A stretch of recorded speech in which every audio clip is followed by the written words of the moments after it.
네, 안녕하세요, 여러분. 오늘은 이제 러시아발 이제 스태그플레이션 올라간 유가 때문에 스태그플레이션이 와서 유가 올라간 만큼 지금 주가가 계속 떨어지고 있죠. 혹시 이제 경제 상황이 더 나빠지지 않을까라는 것을 그거에 대해서 한번 이야기해 보도록 하겠습니다. 뭐 스태그플레이션 그리고 금값 이 정도 이야기해 보도록 하겠습니다.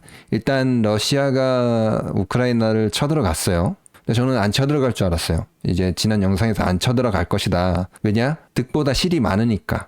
우크라이나에 가서 뭐하냐? 유가 올리는 게 훨씬 더 좋을 것이다. 라고 저는 생각을 했는데, 그거는 조금 약간 잘못된 생각이었던 것 같아요. 사람은 합리적이고 저는 이성적이라고 생각했거든요. 근데 때로는 비합리적이고 비이성적이고 편견이고 오만 고집, 불통이다라는 것을 잠시 망각한 것 같아요. 지금 푸틴이 비이성적이고 비합리적이고 진짜 오만 고집 뭐 이런 걸 부리고 있는 것 같거든요. 독재를 오래 하다 보니까 이제 자기 말이 뭐 절대적일 거라고 생각하고 있는 것 같은데, 물론 러시아 내에서는 가능하겠죠. 네, 이제 러시아 밖에서는 그게 안 될 텐데 라고 저는 생각합니다. 러시아 때문에 난리가 났어요. 어디 멀리 좀 가려고 하면은 유가 보고 깜짝 놀라죠. 지금 2,000원 안 넘어간 데가 거의 없을 거예요. 거의 다 2,000원 넘어갔을 텐데, 이렇게 되면 외출하기가 일단 되게 부담스러워요. 외출을 안 하면은 소비가 조금 감소하게 되죠. 소비가 감소하게 되면은 경제가 둔화가 됩니다. 이제 경제가 안 좋아지는 거죠. 이게 시장에 반영이 돼서 주가도 하락하게 되는 거죠.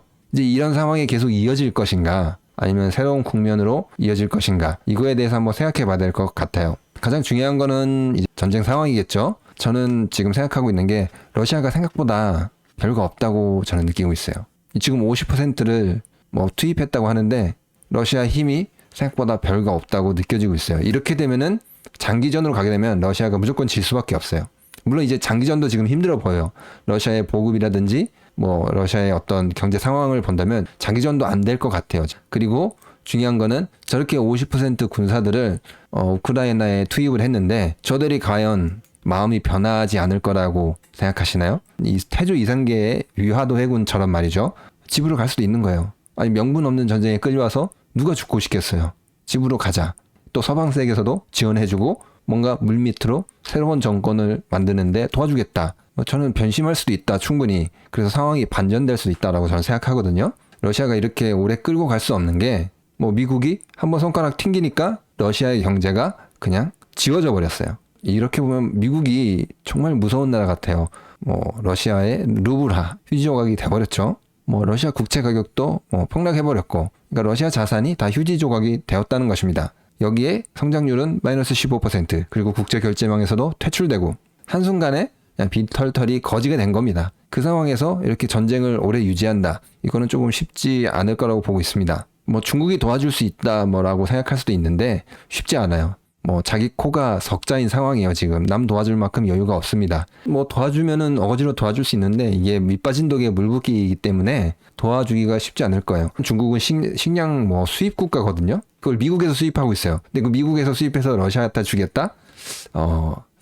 그렇게는 안 될 거예요. 미국 한마디로 이제 이 전쟁이 지금은 조금 격렬해 보이지만 러시아 힘이 완전히 빠졌다입니다. 그렇기 때문에 뭔가 다른 국면으로 전환되지 않을까 생각해 봅니다. 근데 생각보다 러시아가 너무 약하네요. 그리고 미국이 이렇게까지 진짜 셀지는 상상도 못했습니다. 손가락 한번 튕기니까 러시아 경제가 싹 지워져 버렸네요. 그러면 이제 유가가 올랐기 때문에 이 스태그플레이션이 진짜 왔는지에 대해서 한번 생각해 보도록 하겠습니다. 최근까지 인플레이션 이야기는 많이 들었어요. 인플레이션하고 스태그플레이션, 그럼 뭐가 다른 거지? 라고 생각하실 수도 있는데요. 가장 큰 차이점은 고통의 강도의 차이입니다. 그러니까 인플레이션은 그냥 화폐 가치의 하락이에요. 뭐 물가도 오르고 주식시장도 오르고 다 오르는 거예요. 그 상대적으로 화폐 가치가 떨어진다는 거죠. 그렇지만 스태그플레이션은 그냥 물가는 오르고 경제 성장률은 줄어들고 자산 가치는 줄어들고 뭐 이런 거예요. 근데 이게 더 심화되면은 이게 경제 전체가 어떻게 되죠? 마비될 수도 있다는 거죠. 지금은 스태그플레이션이라고 할 수 있냐? 과거 스태그플레이션 사례를 보면은 1970년도 이제 80년도에 유가 파동이 있었는데, 이제 73년도, 75년도 이 사이에 이제 국제 유가가 3달러에서 한 12달러까지 4배 정도 올랐어요. 이때 소비자 물가 상승률도 한 12%까지 거의 급등을 했습니다. 하지만 미국의 성장률은 마이너스 1%, 성장률은 퇴보했어요. 이렇게 되면 엄청 고통스럽죠. 경제는 위축되는데 물가는 올랐어요. 이러면 사람들의 고통이 엄청납니다. 2차 파동 때도 이와 좀 비슷했는데 지금은 어떠냐? 지금 유가 같은 경우에는 한 130달러까지 올랐죠. 40달러에서 시작해서 130달러까지 올랐습니다. 이제 근데 물가는 한 5%, 5.4% 정도 상승하고 있어요. 그리고 미국의 이제 성장률 같은 경우에는 6.7% 기록하고 있습니다. 이제 물가가 좀 많이 오른 거지 경제 성장률이 아직은 좀 버틸만 하다라는 것입니다. 그래서 스태그플레이션이라고 말하기에는 이른감이 있지 않나. 그럼 이 상태가 지속돼서 경제 성장률도 떨어지고 물가가 계속 오르지 않을까? 이걸 걱정을 해야 되냐라는 거 봤을 때는 걱정을 할 필요가 있나? 왜냐? 러시아의 전쟁 능력이 체력이 거의 바닥이 났다. 그리고 이 경제력 같은 경우에도 저는 부도를 선언할 것 같은데 디폴트 선언할 것 같은데 스태그플레이션으로 들어갈 것 같진 않아요. 이제 보너스로 이제 유가가 오르니까 어떻게 되죠, 여러분? 전쟁 나서 이제 리스크가 커진 것도 요인이 되는데 이제 금값이 뛰었어요. 제 영상을 예전부터 보신 분들 제가 2019년 정도에도 이야기했지만 그때도 이제 금값이 상승할 것입니다. 이야기를 계속 꾸준히 드렸습니다. 이제 거기서 약간 이어지는 이야기인데